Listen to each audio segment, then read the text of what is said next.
Attendees are in listen-only mode. Well, happy Friday, everyone. Welcome to our third webinar, I believe, with Chris Abraham. It's February 6th and still very cold outside. DC has not gotten any snow, and I feel for anybody that is in the Boston area. But today we've got Chris going over one of the most popular websites out there, but I think one that few people know very much about from a management standpoint. And today, Chris is going to go over the basics of how do you manage your own Wikipedia page or your company's Wikipedia page or a client's Wikipedia page. And so, Chris, welcome on board again, and I'm going to make you the presenter. Thank you. Show my screen. There we go. Can you see it? Yes, we can now. Cool. Hello, everyone. I welcome you to today's webinar. I was going to say podcast because we were just talking about Mike Marin. This is a step-by-step instruction guide on how to manage your Wikipedia page. Hashtag Wikiman, that just came to me, and then all of a sudden I started to think about Mr. Taliman, tally me bananas, but Wikiman is good enough. You can Twitter me, you can tweet me at Chris Abraham. I'm accessible at Google+, Facebook, and LinkedIn. Don't forget hashtag Wikiman.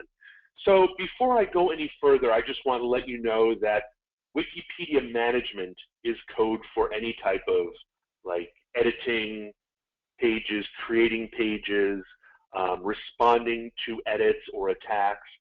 It seems like everybody's come down to calling Wikipedia anything, especially when it's done through an agency or a consultant or a contractor or an expert. Anything besides manager or management sounds nefarious. Now I'm going to go through a number of slides today and then into live desktop to kind of show you that if you do it correctly and don't come from a place of being shady, there are a lot of things that you can do in Wikipedia, because at the end of the day, Wikipedia hungers for more content. The only way there's ever any new content on Wikipedia is via Wikipedian. So I'm going to encourage you to become a Wikipedian. My name is Chris Abraham. I'm principal consultant at Garris, and part of what I do there is consult people on this thing called Wikipedia management. I'm a little bit painted into a corner today because nobody who hires me wants me to share the Wikipedia pages I edit. I'm going to share one that I helped my friend Elizabeth Leamy put together, but aside from that, I need to keep it discreet. I'm an avid blogger, contributor to the Huffington Post and socialmedia.biz, Biznology, and the beloved Social Media Monthly and Startup Monthly. So I have a Wikipedia philosophy, okay? Now, these bullet points are very important to me because I've been on Wikipedia since 2005, and I've been spanked again and again for being too shilly or being too self-promotional or trying to create my own content for myself. It's so bad that they give you a free place to put your own personal user information, your user page. Even that was considered too self-promotional by Wikipedians, and that got deleted. So I've made every mistake in the last 15 or 16 years. I think it's 2005, and I'd like to share the benefit of that with you. Shoot your inner used car salesman. Selling, marketing, promoting, evangelizing, or persuading is strictly verboten. Wikipedia is a community first. All entries are byproducts of the community of Wikipedians. Wikipedians are a volunteer army of proofreaders, of peer reviewers, of editors, and of content creators. It's amazing. It's almost magical. I was hoping it would happen with the Wikipedia entry that I put together for you guys, but it hasn't yet. But If you go in and you create a half-assed Wikipedia page that doesn't have all the bells, whistles, and formatting, and it's a worthwhile entry, you'll see within a day people will come in and start making your entry better. But as part of that, as the part of the fact that you're surrounded by these magical elves known as Wikipedians, is that you're under 24-hour strict peer review. So even if you decide to make your controversial edits on a Sunday at 0:30, there's probably an English speaker in Berlin who's up and awake, or someone in Moscow who is fluent in English and is awake, and it's their sphere of influence and interest, and they get an alert and they come back and they engage you. So at the end of the day, no matter whether you register, no matter whether you register real name or create a nom de plume, or whether you don't even sign in at all and edit using anonymously, it doesn't matter, because at the end of the day, citations speak for themselves. So anytime anyone wants to get on Wikipedia, I put them through an exhaustive process of finding a citation for every single sentence that they put into their page, and that citation needs to be a third-party reference. Citations speak for themselves. If you have never been in grad school or college or PhD, and you haven't had to defend a thesis, and you've never written a scientific journal article or white paper where you need to cite all of your references, you need to learn now, because it's if they smell a rat, you're done for. Sometimes they'll give you benefit of the doubt and give you an opportunity to fix yourself, but that is dependent really on the interest of the particular administrators and Wikipedians in the content that you're offering. Don't try to do everything at once. Break it down. Sometimes people go ahead and, like, there's two ways of building a city, right? There is the way London did it, which is start with a wee little village, and over a couple thousand years, you've got a mass metropolis.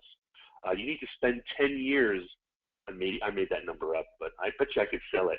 You need to spend 10 years studying maps before you become a cabbie in London, because these streets are so completely unpredictable. Whereas Paris and New York City were planned cities after the initial village. They were created with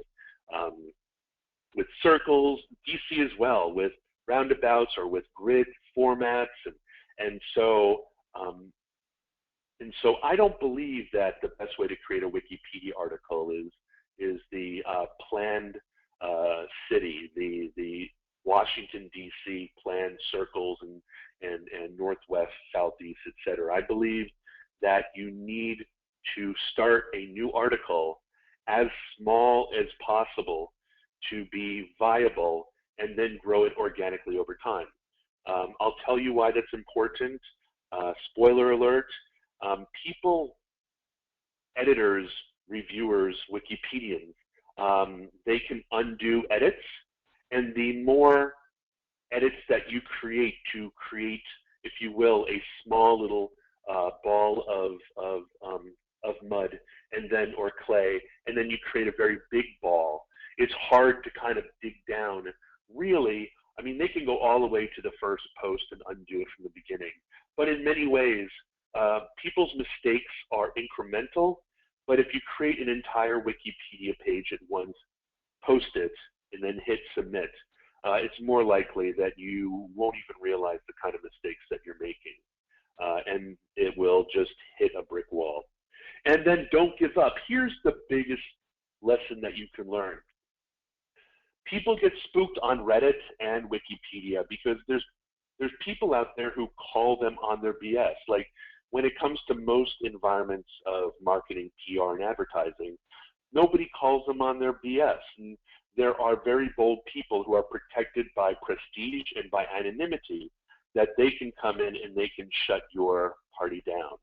Now, that doesn't mean if you're acting shady and you're like, oh well, you know, like if you sit down, if you open a bottle of wine on the mall and a cop walks over, you don't try to play that off. You're like, I'm not supposed to be drinking wine at my picnic in the middle of a federal park. So you're like, you either try to play it off really cool and hide it in a stainless steel bottle, or you quickly see the cop around and you're like, okay, Joe, run over there and throw it in the garbage, or you pack your entire picnic up and leave. Like the way animals respond to shady, Wikipedians respond to shady. So if you get pushback for citations, for references, for shameless self-promotion, to being self-referential, and to even making mistakes with formatting, it can be as simple as that. Be persistent. There are ways of appealing, and I'll talk about that more in a second. Who and what should and shouldn't be on Wikipedia? Because Wikipedia demands third-party citations, not everyone can be on Wikipedia. I'm not on Wikipedia, though I frickin' tried. So unless you are already notable, you should either reconsider or start working on getting yourself some worthwhile earned media mentions. You know, and if those mentions don't show up on Google News, they're probably not good enough. But that's not always the case, you know, like if you get your friend to mention something about you on Medium, who knows if that would be considered good enough. It really depends on the quality of content that you're delivering. If it's shady, you better have really solid citations and references. What or who should have its own Wikipedia entry? Literally anything under the sun that can be substantiated through a number of verified citations. This isn't a popularity contest, it's an encyclopedia.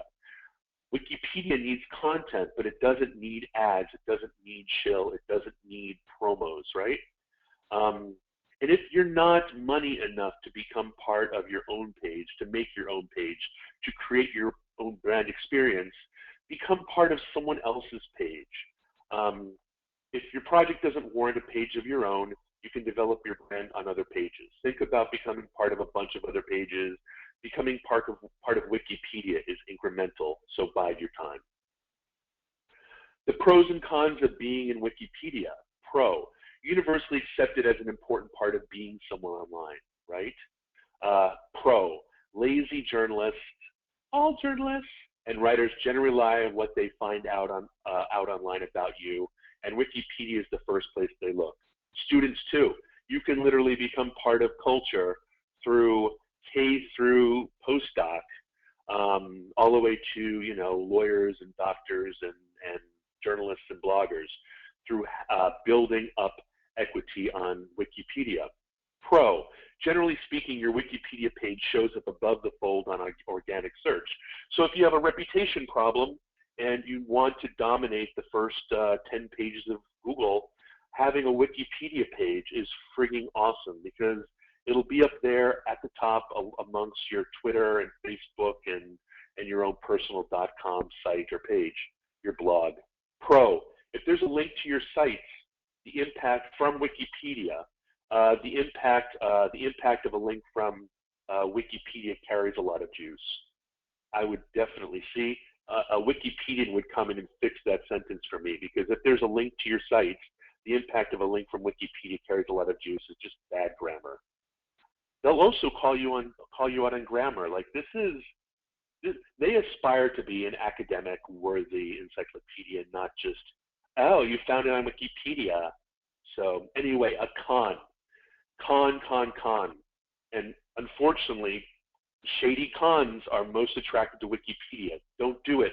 If you're controversial, a douchebag, unkind or unfair, Wikipedia makes it worse, not better. So step 2, where did step 1 go? Well, I jumped the gun to step 2. Become a Wikipedian. Register for your own account. Your Wikipedia account is your own. You're now Wikipedian, exclamation point. It's a lifetime membership, sure to outlast your current position. Yes, you can edit anonymously, don't do it. Now, you should own your account. Like, you shouldn't just create an account for your company. You should own your own account. Maybe not do some edits as that or whatever, but you definitely should start building your Wikipedia cred, because at the end of the day, it's important. Now, whether you do real name or nom de plume is up to you. Like, my nom de plume is my name. It's Chris Abraham, all one word. A lot of other people have, the same kind of handles they'd have on Twitter or on message boards. It doesn't require a real name, and real name doesn't matter, honestly. The quality of your work, it's a meritocracy. You can call yourself like Goo Eyeballs 32, and you might be the best expert on optometry. And then put together a really nice user page. Mine's terrible because my first elaborate version was self-promotional, so they even nixed my user page. So go neutral, informational, and factual. But if you get in this far, look at some other people's user pages. They're phenomenal. Some of the best editors have graphics and buttons, and they all look like 1993 era websites, but the meritocracy lasts until you reach something. You know how like forums have post counts as a form of prestige, and Twitter has number of followers versus ratio of people you follow, etc. Well, Wikipedia has two metrics: how like three maybe, what kind of editor you are, how awesome your user page is, and how many edits you've done. So that's kind of like user count. Wiki markup language, let me tell you something first. If you turn on beta tools, or maybe it comes without beta tool access, there's a really beautiful WYSIWYG rich text editor that they have now that changes everything. But knowing a little bit of wiki markup language can really help you. My advice is go ahead and have anybody write anything for you based on the shilly awful like crap that they get off the website. Put into a Word document, remove all awful formatting, and then go through and try to reformat it using Wikipedia markup language, and start to break it apart and start to rationalize why this shilly sentence needs to come out and why you should replace it with something more balanced. Simple wiki markup language, 2 equals before and after a phrase is a category heading. 3 is a level 2 heading, which is sort of like H2. Level 3 is H3, 4 equal signs. And then simple link within Wikipedia is bracket, open bracket, link, and then close bracket, close bracket. I think I did it, I'm sure, but I'm a little bit insecure now. Open bracket, exact Wikipedia page, like virtual team challenge with a pipe, and then to what you would call it. Bracket is a way of kind of linking to something internally within Wikipedia, but then sort of changing it. Like if you were to say, wanting to link to a page about the Ironman triathlon or triathlon, you could then make open bracket, triathlon or Ironman triathlon, pipe, triathlete, close bracket, and it should link fine. Italic is 2 single quotes, and 2 single quotes, and bold is 3. References are like, oops, I think I made a mistake with open and close. I think I got no, it works. Reference is an open and close tag. I didn't put it on the first one. So open reference and then shut the tag reference, and things like reference and cite and then close reference. If you look up here on I'll show you some real ones, but there's an elaborate way of defining your references, the same kind of strict follow through you need to do with regards to any academic page. For one thing, Wikipedia does understand a variety of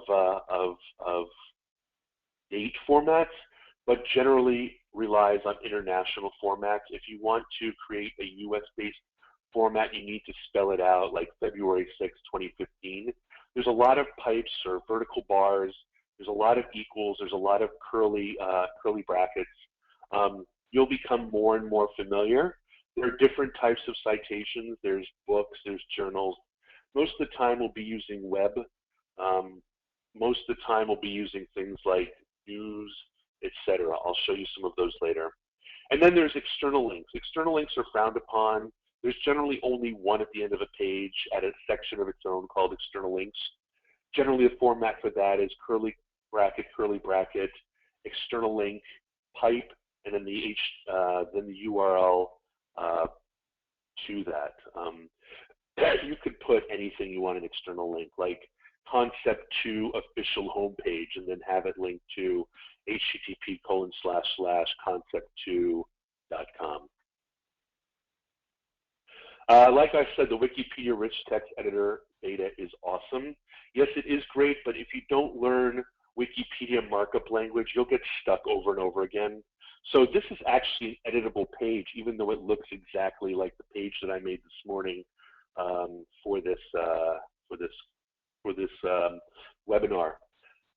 I'm still a big guy. Just ask Bob. Like, I'm a huge man, but for the last 31 days, all of January, I took part in a virtual team challenge using Concept 2 rowing ergometers, and I competed with, I think, 5,761 other people internationally, and ended up being 605th place. Hey, with, Chris. I think, Chris. yeah. Hey, I'm sorry to interrupt, and you're not that large of a man. No. But I have a question from Lauren. Sure, happy to.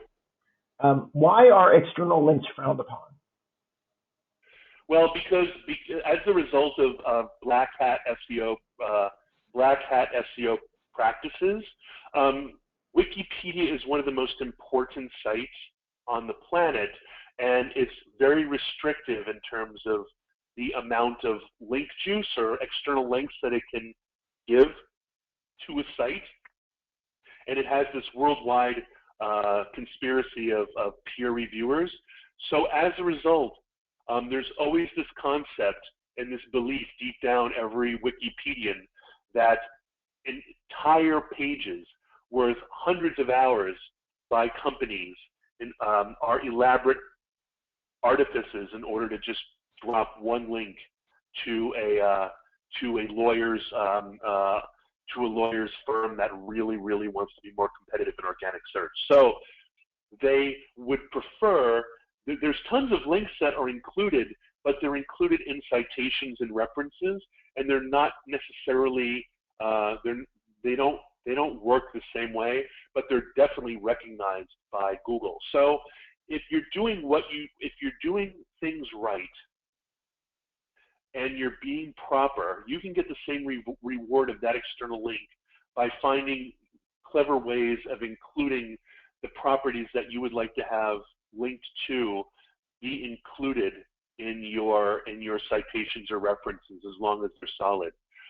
I would say that as a sacrifice for all the work you do, as sacrifice for all the work one does, in general, commercial enterprises do get that one external link. Concept 2, the company that sponsors the this challenge, and creates all of those rowing ergometers that you see in colleges and CrossFit and at the gym, they get one link that goes to the official, no, they have 3 links, I think. One goes to concept2.com, one goes to concept2.co.uk. And I think there's one more that goes somewhere else. But they're judiciously used, and any abuse will be handled very aggressively. Does that answer your question? Was it Laura? Yes, Chris, it was from Laura. I'll see if she texts me back. And please interrupt me anytime you want with questions.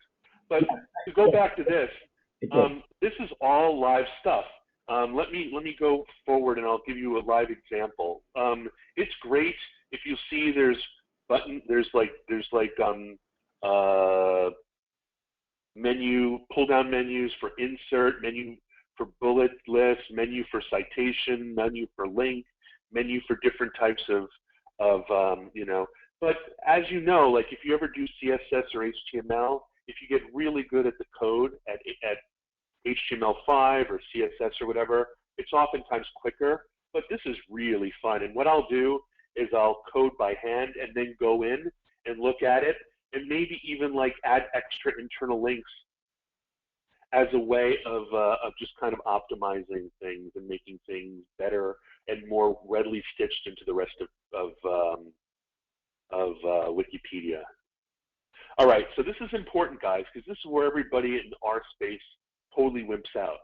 Persistence is always rewarded. Like I said, I get a lot of pushback. Some of my clients are very controversial. I will order books that like the enemy has referenced. I'll order it off of Wikipedia. I'll like photograph those pages. I'll like upload it to Imgur, and I'll like, you know, reference that. I'll say it doesn't say that on the page because, you know, it's a really great way to make citations onto physical books that people don't have ready reference to. That's a great, you know, that's a good idea for you guys too. Find, you know, arcane books and reference them, and I bet you most Wikipedians won't refer to that, but I will. And I buy the book, you know, $3 off of Amazon, and I go through the page and I see the page it's referenced to, and I'm like, no, that's not right. And so don't be afraid if someone calls you out. They're not sending you to the gulag. What you do next will send yourself to the gulag. They're just doing their job. They're not getting paid. They're really not just trying to make your life tough, though it really feels that way. If you'll see on the right, there's a screen capture of like tons and tons of back-end like different edits and so forth. I can put the history down. I should have copied and pasted putting the history down, but I'm not the only one who edited, you know, the pages that I edit. A lot of other people come in there and undo whole sections, and I'll go in and I will follow. I will go through the appeal process. If you ever hit that, Google will throw up a box, and in that box they'll give you all the details you need to run the appeal. Please follow protocol and try to like first talk to the person who made the edit, and then you can go over his head, and then you can appeal the big kahunas. Learn the rules and be willing to push back. If you're in the right, there are a number of ways to contest and appeal undos and deletions. Here's the thing, guys. There's shifting sands. No matter what you do, the Wikipedians have as much ownership of your own content as you do. Most of the time, they improve pages in ways you cannot imagine. Sometimes they'll reformat it in a way that is just as good but entirely different. Go with the flow, but keep vigilant because, you know, I have high-profile clients, and 6 months from now, there might be a huge number of crazy edits, and I need to be one of the first people to know about that so that I can go to my client and say, hey, this is happening. I need you to give me 15 hours to address this, 20 hours to address this, 10 hours or whatever. Do I have your approval? And then I give them, I personally, I work on Word documents. Are you still there? Yes, Chris, Are you we're still still there? here. Yeah, I just had myself on mute. I had an incoming call. I'm sorry. So what I do personally is I take a Word document, I find out what they want changed, I create a version of the change that I would like to pass through, and then I create what's called a rationalization and a note. Actually three. One number is risk, one number is rationalization, and one level is note. And I do that all before any changes are committed, so that I can go ahead and rewrite it the way I feel Wikipedia might accept it. And then I get clients' approval before I make that change. But I give them two or three risk possibilities, or I will give them a path to the final choice, and I will suggest 3 or 4 edits over 30 days in order to get to that choice. Because at the end of the day, we're under peer review, and you need to follow protocol. You also need to compromise.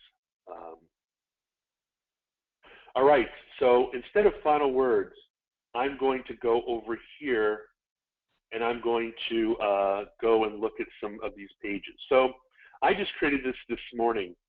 It took me about 2 hours, and it was very, very simple, very basic. It's nothing very fancy, but it was as simple as deciding that after doing this row for 31 days and doing, I don't know, whatever, how many 263,000 meters. I really wanted to kind of put a Wikipedia page, not because my name is going to be on it, but because I think this is super awesome and I'm all wiggly about it. So I just created one. The Virtual Team Challenge VTC is an online virtual ultra distance rowing competition sponsored by Concept 2, blah, blah, blah. Overview, rowing ergometers, ultra rowing competition, annual winners. Another reason why I did it is because Stephen Dobson is on my team, Team Grotto, and he rowed 2,114,436 meters over 31 days, which I think is pretty crazy. Now, what I didn't do right here, in which someone might actually should come in and edit, is the fact that I don't have the team name in my team list. So it's, it's through iterations. I will then go in there and I will edit that, right? So I don't know if I want to edit it now, but I can edit it using beta. Hey, Chris? Yeah? So can you go back for a second? Because I think there's better editing. I don't know if you did this on purpose, but if you go to the, I guess the box above that, so I'm noticing that with the names and the team, that they're not very consistent. So like, position 3, yeah, well, Glenn R. Smith is, Glenn, and his first initials aren't capitalized. Sure. This is the way that the particular participants made their names on the website. So you're right. Like as a careful editor, I would probably make it Glenn R. Smith, and I would say ancients and French,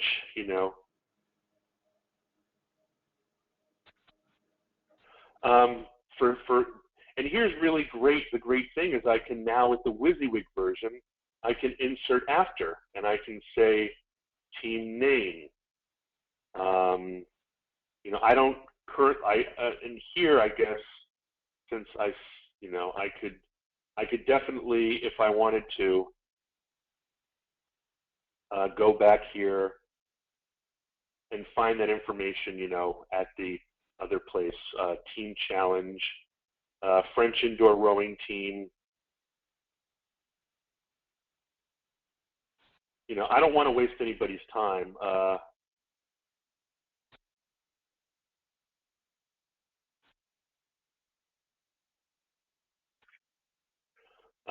And then etc. So then I save page, and as you guys are aware, I could write a summary,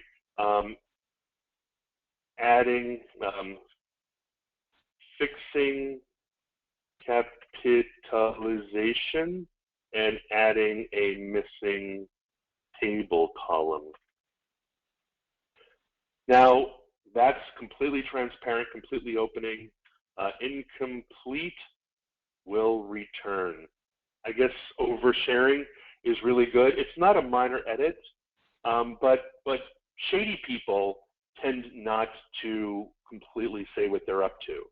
So making a point of trying to explain, rationalize, or appeal, and I would, if push comes to shove, you'll see other people's rationalizations, and they're very concise and short, and they almost seem like they come out of a code book.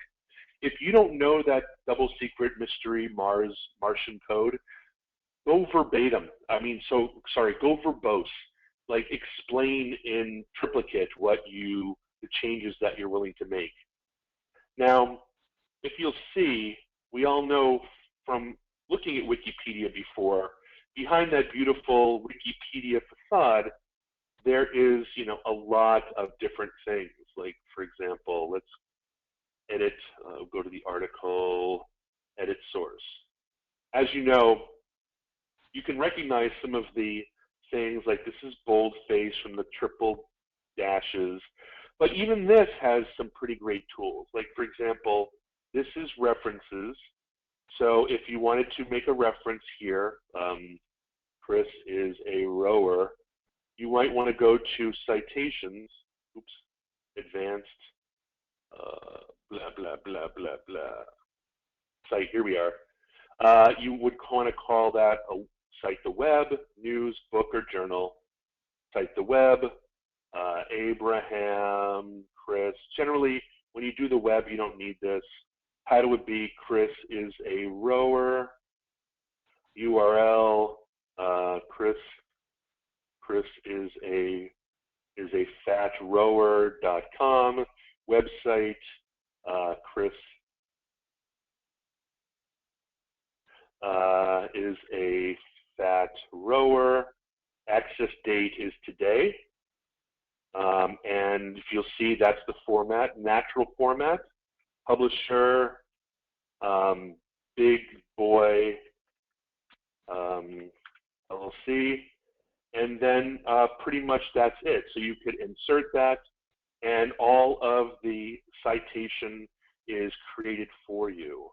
You need to know how citation looks just in case there's corruption in the text. Of course, I'm not going to include that, but it's as simple as that. Even when you're in the text editor, you have the ability to simply, highlight something, online virtual distance rowing competition. You could click that, it'll automatically put 2 single quotes, which would result in italicization.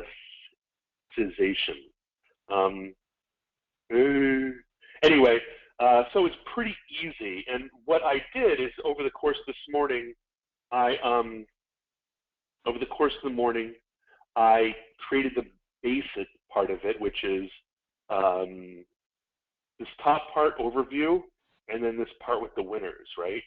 And then I didn't notice that I didn't have team names, but now I notice now. Takes a village to do a Wikipedia entry. I would have everything prepared and edited and checked with multiple people in the client before I move forward. And then I came with this stuff, and then I'm like, oh man, Darlene, what's her name? Darlene Brennan is freaking awesome. She's like 71 years old and rowed over 3 million meters. I thought I would talk about ultra rowing. And so as I thought of different aspects to the sport, I started adding it. People wonder about things like categories. If you'll see here, there's categories: rowing competitions, recurring sporting events, and online gaming services. That's silly. I stole it from other sources. I went over to Concept 2 and I went to indoor rower, and I stole other people's categories. And it certainly isn't, I guess it's online gaming services. But I had a number more in here. Like, I do think people are making changes now. So let me show you history. There we are. Silly Folk Boy. He removed all non-relevant, existent, superfluous categories. So other people are already coming around and making changes. I'm going to thank him because I'm not shady. So I send a thank you for the edit. And that helps me better ingratiate myself with the other participants. Here's another entry. Please, any questions that might come up, please don't hesitate. Here's another entry I did from my friend Elizabeth, who's willing to share. She is an investigative correspondent for the Dr. Oz show. She's done Good Morning America. She has 13 Emmy Awards. And she's got this little block out here that is very useful, and used to have a picture of her, but she didn't own the copyright of that photograph. So the copyright people came around and said, if you can't prove the copyright of this photo, we have to delete it. So currently there is no photo. We will get a photo that Elizabeth owns copyright for, and we'll move forward on that. But until then, or I could take a picture of her and have the copyright. There's a lot of information that you can do here. The great news is back in the day, these pull box here, was really difficult. This info box was really difficult to deal with. What I would do is I would go to someone who is similar to Elizabeth. I'd copy and paste it and adapt it to what I wanted to do. But with the edit this page beta, you can edit right here in line. Like, you can just go right here and you can fill out the box and then apply changes, and you can do completely beautiful form-based info box, which I find is very valuable. But at the end of the day, it's important to check source. It's very important also, even if it's just a person, especially if it's a person, because you'll see here, this article must adhere to the biographies of living persons policy, even if it's not a biography, because it contains material about living persons.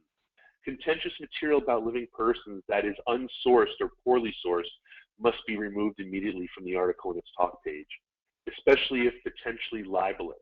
If such material is repeatedly inserted or if you have other concerns, please report the issue to this notice board. So while you're going through there, even though this is a person, and I actually have her agreement to help work on this, I made sure that there are probably more references on this personal page, look at that, than you've ever done, than like might exist on scientific research. That's one person's reference. If you can't support that kind of reference for an individual, your individual is not engaging in the world enough. You can reference things like mentions on corporate boards. You can mention references such as even things like marathon times, 5Ks, 10Ks, walks. Just make sure that you collect as many third-party references. References to his own properties are not viable. Yes? So I have another question. I've got a question and Lauren's got a question. But first, Sure. Alberto wanted to thank you for the presentation and that it was very informative. I'm glad. I hope so. I can never tell if everybody's an expert and they're like, oh gosh, I'd rather be watching YouTube. I think we can tell if we start losing attendees, then we know we're losing people. But it's been very steady. Good. Lauren had a question. Is there a limit to the amount of pictures that can be included on a page? No, there isn't. But the only limit is that you have to, they're very careful about copyright. So this was a picture of Elizabeth Leamy taken in an official capacity at a, by someone she paid to make a very pretty photo of her for her business purposes. And there's an elaborate process. I don't think we're seeing the same page you're looking at right now. Well, I mean, that's okay. I mean, I moved on to this page because I wanted to show what it looks like to have a picture up here. So you can have, most of the pictures that happen on Wikipedia are done in the info box, as you can see here. This is a book that author Robert Fine published, and who did you say helped you a lot with the wiki, or actually took responsibility for the Wikipedia page? Yeah, Kathy Scott. Actually, I had absolutely zero to do with this page being created or edited. I've never touched it. But even the world-renowned Bob Fine doesn't have his own Wikipedia page. So, and if you look down at these contributors, very few people, if ever, have like Cordelia Mendoza, Kathy Scott, Regina Holiday. Like in a world of savvy social media gurus, you would think that Sashi would frickin' have definitely would have a Wikipedia page. So it's not as easy as all that. I have a question for you. Sure. So, I think there's always been there's always this mantra that, you really have to be careful about what you read on the internet because most of maybe what's on the internet isn't really true or substantiated. But I have a question for you. Now that you've had quite a bit of experience with Wikipedia, and you know how much pages are gone over by third parties and different people. What would you say is your comfort level um, uh, with the accuracy of what is on Wikipedia? Well, here's where I really reveal my hand, because I've seen and I've been part of Wikipedia campaigns that have third-party links through journals and newsletters and blogs and sites that are very professional and upkept beautifully, but are obviously pay-per-post sites where the client is obviously like done an announcement, realizes that PR Web isn't going to cut Wikipedia, and then pays I don't know how much money to get one of these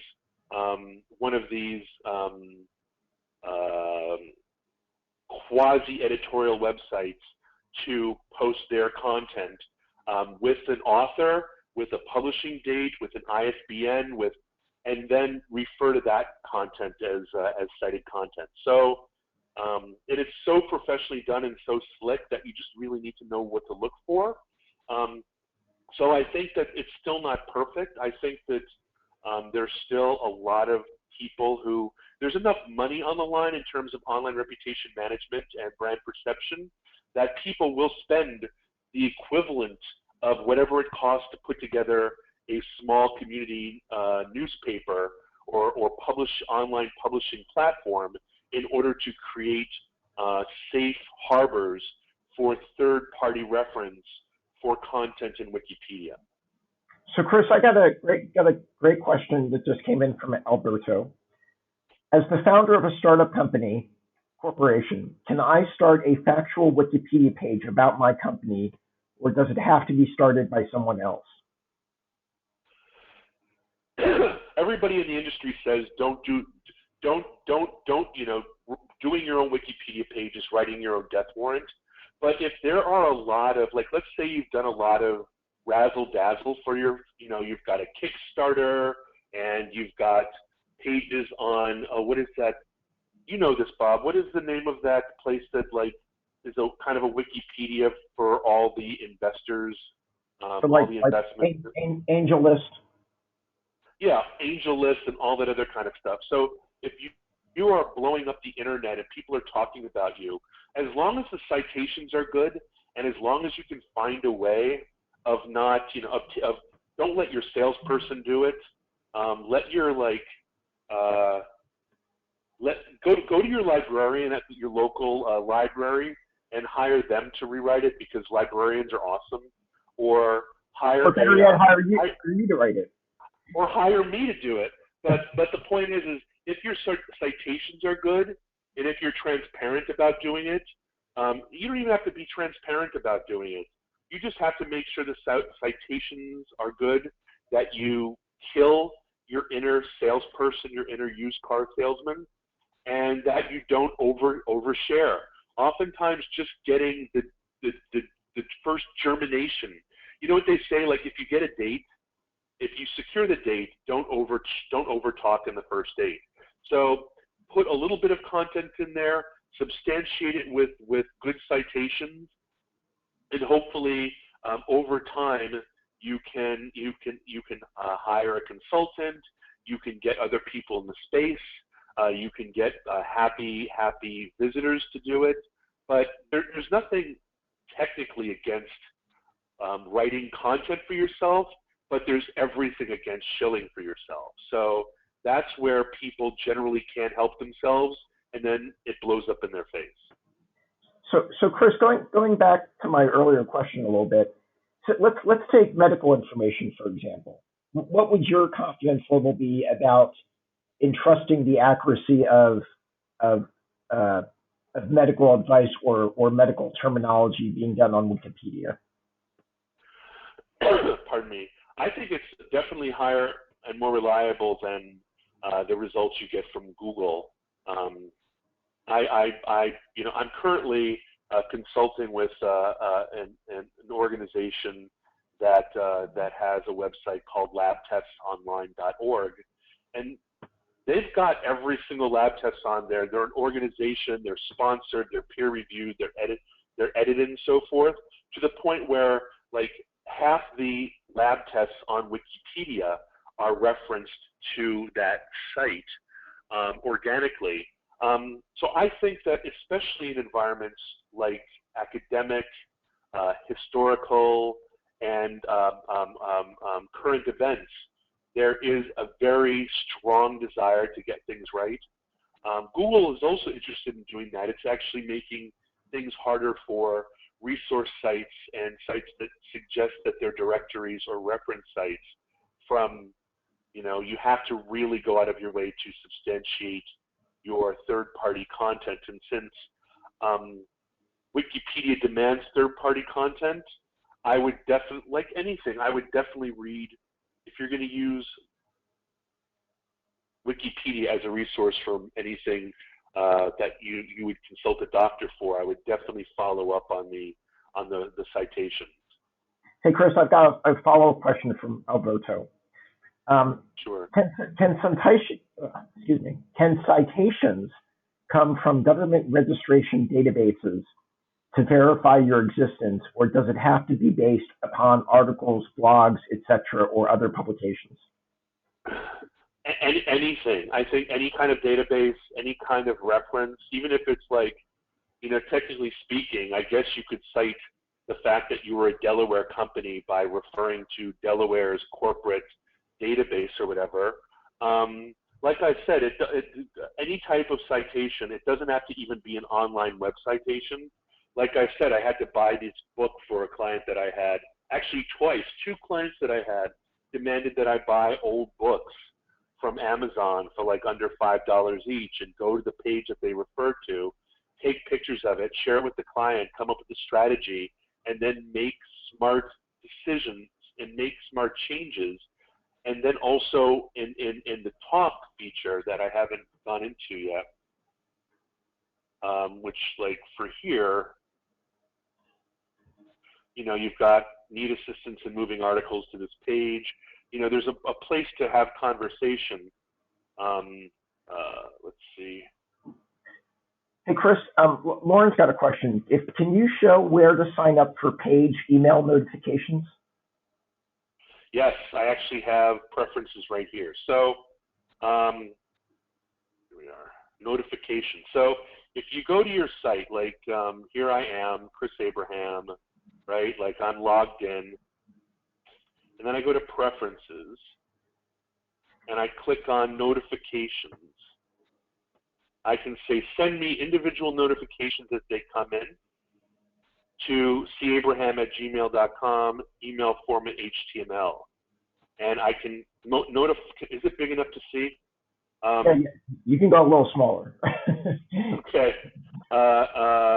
You know, notify me about these events, talk page messages, thanks, flow, mention, page link, page review, user rights change, edit, revert, that's my most important one. An education program, I don't know why that, I just show talk page message indicator in my toolbar. Then I will receive messages as soon as they happen, changes to my watch list. I'm not going to show you my watch list because, you know, like clients and stuff, but that's where you do it, and you know, send it to them. Don't send it to your, like, you know, like I use cja@well.com for my spam email. Give a proper email address. Like I could put, you know, chris@gerr.is there, but this forwards to my corporate account, my Gmail forwards. So any other questions before we wrap up? No. Also here, really quickly, go to beta features and make sure that automatically enable all beta features and things like hover cards and so forth. Visual editor, you need to click that to get that sweet visual editor that I was talking about, and then be sure to save. You might be in a sandbox for the first few days after you register. I believe that in preference, I can see that I'm what's called an auto-confirmed user. An auto-confirmed user is someone who is outside of the sandbox, but nobody special. And if you're using something like Tor or some other anonymizer, you have to wait 90 days and 100 edits. But if you're a regular registered user that are more than 4 days old and have made 10 edits, are considered auto-confirmed. So it's worthwhile it's worthwhile starting on other people's pages. Like, what do you love to do? I love to row on this stupid ergometer that I hated when I was a college rower, but now probably keeps me from having a heart attack. And so I went in there and I started, like, creating new content, adding to the community. Nobody can ever slight me for adding to the community. Any other questions before we wrap up? No, that's it, Chris. Here's all my information ad nauseum. Feel free to reach out to me. I'm more than happy to help you in any way. And even happier if I can bill you for it. But don't let that stop you. I'm pretty friendly and happy to answer any of your beginner questions. And thank you so much for enduring 60 minutes with me. And thank you, Bob, for giving me the opportunity to present this Wikipedia management webinar today. Oh, always. It was actually very informative. I think very helpful for a number of people. So thank you, Chris. Thank you for all your questions, everybody. So we're going to wrap it up there. Thanks again for joining us. We have a webinar scheduled on February 20th about updated salary trends for creatives and social media strategists and so forth. So keep an eye out for that. And besides that, have a great week.